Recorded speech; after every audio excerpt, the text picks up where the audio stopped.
Welcome back to the 5 Minute or Less Undeterred Challenge, where I talk about women, our strengths, our issues, and concerns. And at the end of each post, I leave a challenge for the week.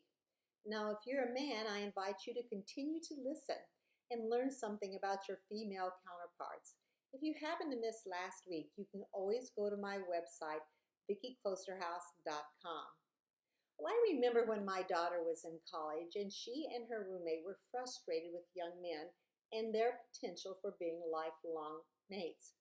One of the problems they were encountering is that they wanted the young man to be like their female friends. I reminded them that men were not women, and though it was wonderful to have close female friendships, most women did not want to marry someone just like themselves, and that they needed to observe the complementary strengths that both men and women bring to a relationship. And just as men bring strengths to a relationship, so do we women. Let's go back to Genesis once again and talk about the important strengths that God has designed for women to bring into the world as his image bearers.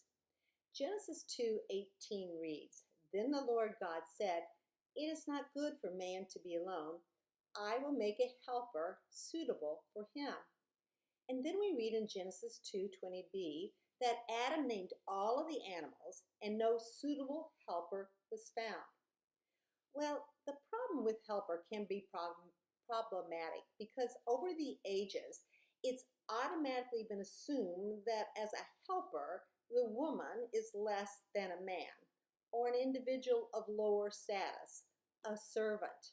Now, not everybody has thought that, but let me tell you, plenty of people have. Well, the Hebrew word used for helper suitable comes from the words Ezer Kenegdo, which gives a powerful sense of why God created woman. The term Ezer means strength or power. According to scholars, a better translation of the word is lifesaver. I like that. The word Ezer appears 21 times in the Old Testament, and it's never used in the Old Testament to refer to someone who is inferior or subordinate. Each time it carries a meaning of strength. 16 of those times it's used to refer to God as Israel's helper, Israel's lifesaver, and one who saves from danger. The word Kenegdo means to correspond to face to face. Otherwise, Eve was a fitting partner for Adam. She was equal to Adam because she could correspond to him or stand with him face to face. R. David Freeman writes, Ezer Kenegdo should be translated to mean approximately a power equal to man, someone whose strength was equal to a man's. The woman was not intended to be merely man's helper. She was intended to be his partner.